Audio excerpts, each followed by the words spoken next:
गाय का कत्ल होने के बाद मांस उत्पन्न होता है, वो बाजार में बिकता है और मांसाहारी लोग उसे भरपूर खाते हैं।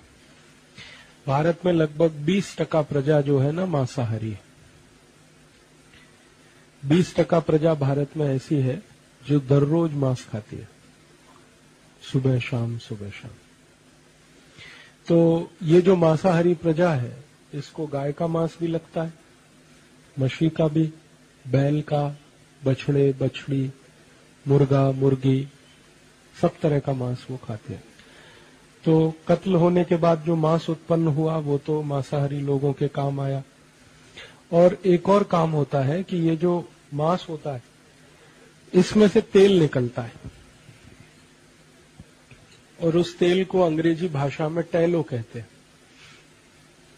तेल हिंदी में कहते हैं, टैलो कहते हैं अंग्रेजी में। गाय के मांस का जो तेल है बीफ टैलो है वो। ऐसे ही मछली के मांस का, भैंस के मांस का, डूकर के मांस का वो पोर्क टैलो है। तो ये जो तेल निकालते हैं वो तेल का सबसे जास्ती वापर होता है, सबसे जास्ती उपयोग होता है क्रीम बनाने में। हमारे आजकल के पढ़े लिखे लोग घर घर में जो चेहरे में लगाने वाला क्रीम वापरते हैं ना, फेयर एंड लवली, क्लियर सिल, क्लियर टोन, इरेस्मेक, इमामी, पॉन्ड्स आदि आदि, ये ज्यादातर क्रीम में मांस से निकाला हुआ तेल वापर। इन सब कत्ल खानों में मांस और मांस के साथ तेल, ये दोनों अलग अलग निकलता है। तेल का उपयोग क्रीम बनाने में, कॉस्मेटिक्स में होता है, मांस खाने में जाता है। फिर जो खून निकलता है उस खून का भी भरपूर उपयोग होता है औषधि बनाने में। गाय के शरीर से निकला हुआ खून, मछली के शरीर से निकला हुआ खून, बैल बछड़ा बछड़ी के शरीर से निकला हुआ खून, उससे एक दवा बनती है और वो दवा बाजार में भरपूर बिकती है। उसका नाम है डेक्सोरेंज। ये औषधि को सभी डॉक्टर लिखते हैं क्योंकि ये औषधि लिखने में कमीशन बहुत मिलता है डॉक्टर को। तो डॉक्टर कमीशन के लालच में ये औषधि लिखते हैं और ये औषधि का उपयोग जास्ती से जास्ती उन महिलाओं को किया जाता है जो गर्भावस्था में होती है। गर्भावस्था में जो माताएं हैं, महिलाएं हैं, उनको रक्त की कमी अक्सर होती है। तो रक्त की कमी दूर करने के लिए पशुओं के रक्त से बनी हुई दवा, वही सबसे ज्यादा डॉक्टर उन्हें देते हैं।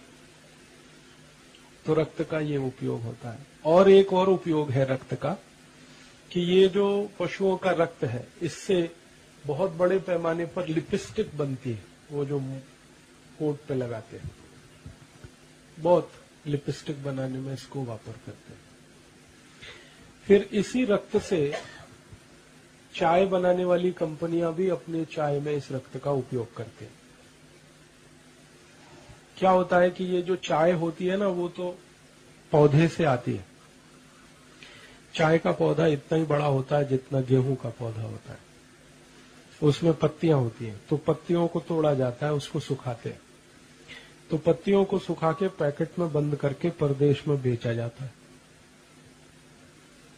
और पत्तियों के नीचे का जो छोटा छोटा टूटकर गिरता है डंठल जो होता है, आखिरी हिस्सा, उसको सुखा के डिब्बे में बंद करके भारत में बेचा जाता है। लेकिन ये जो पत्तियों के अंत का छोटा सा हिस्सा है, ये चाय नहीं है। चाय तो वो पत्ती है। तो फिर क्या करते हैं, चाय जैसा उसको बनाते हैं। तो सामान्य रूप से वो पत्तियों के छोटे छोटे डंठल तोड़कर अगर सुखाकर हम पानी में डालें, उबालें, तो उसमें चाय जैसा रंग नहीं आता। तो फिर ये कंपनियां क्या करती हैं कि ये जानवरों के शरीर से निकला हुआ जो खून है, इस खून को उसमें मिला के सुखा के फिर डिब्बे में बंद करके बेचते हैं उसे। और तकनीकी भाषा में बाजार में इसको टी डस्ट कहते हैं, चाय की धूल। एक होती है चाय और एक चाय की धूल, टी और टी डस्ट। तो टी डस्ट में ज्यादातर ये उपयोग होता है, जानवरों के शरीर से निकाला हुआ खून।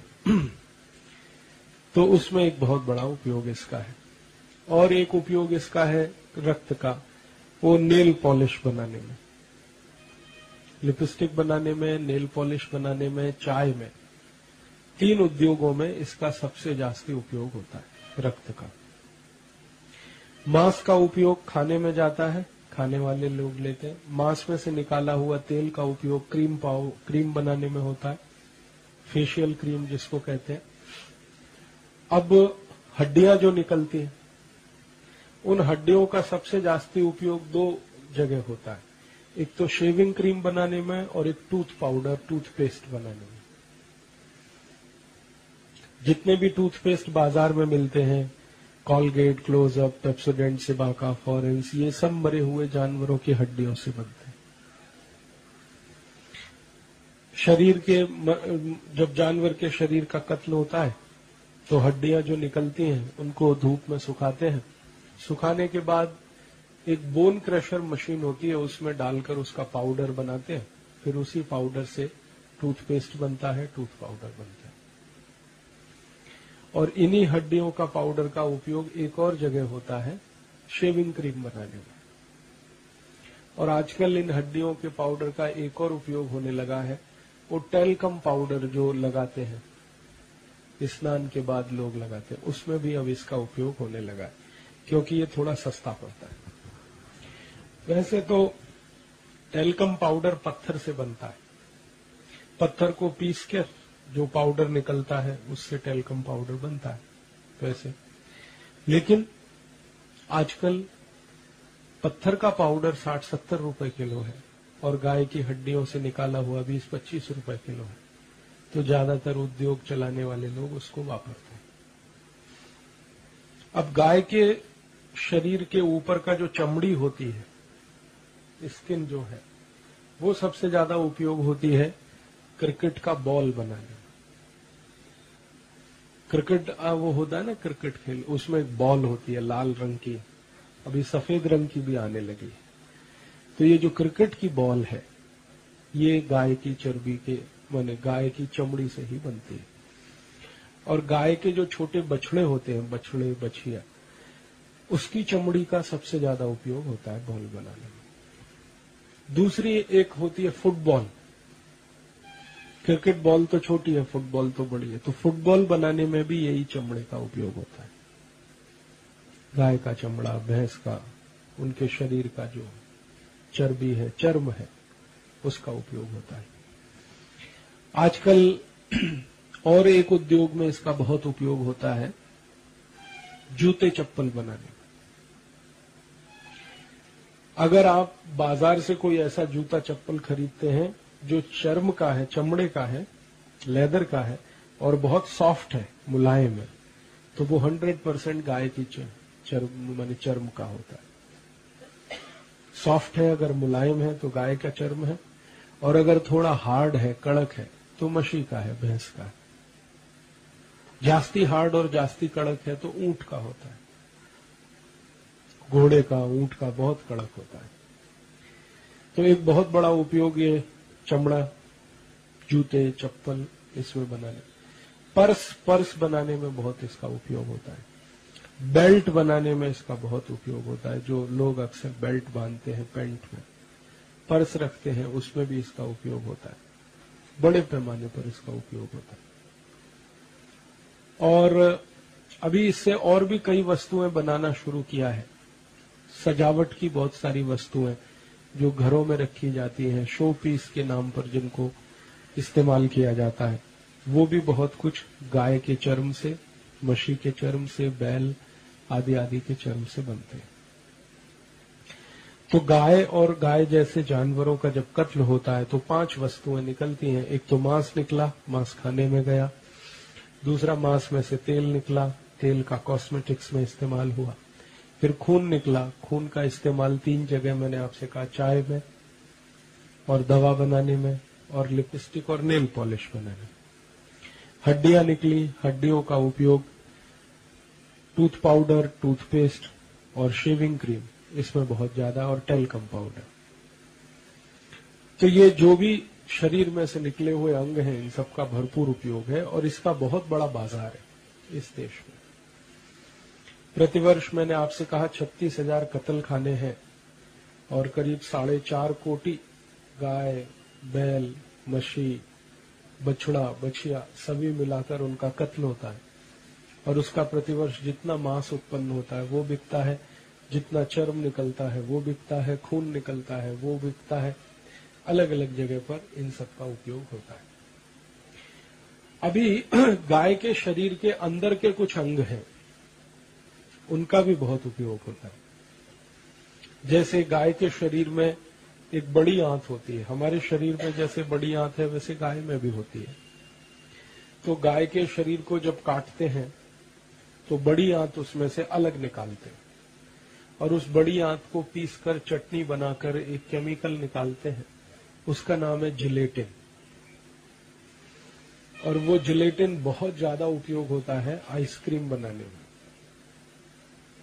वही जिलेटिन का बहुत अधिक उपयोग होता है चॉकलेट बनाने में, टॉफी बनाने में। टॉफी, चॉकलेट, आइसक्रीम उसी जिलेटिन का भरपूर उपयोग होता है। आजकल वो नए नए तरह के खाद्य पदार्थ आए हैं, मैगी, नूडल्स,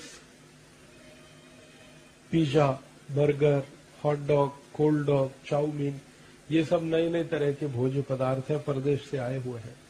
इनमें भरपूर उपयोग होता है जिलेटिन का। और जिलेटिन गाय के शरीर के बड़ी आंत को चटनी बनाकर उसमें से निकाले हुए रस से बनता है। इस जिलेटिन का उपयोग आजकल और भी कई खाद्य पदार्थों में करने लगे हैं। खासकर आपने वो देखा साबूदाना, एक आता है साबूदाना, जिसको अक्सर हम उपवास में खाते हैं, उसमें अब इसका बड़े पैमाने पर उपयोग होने लगा है।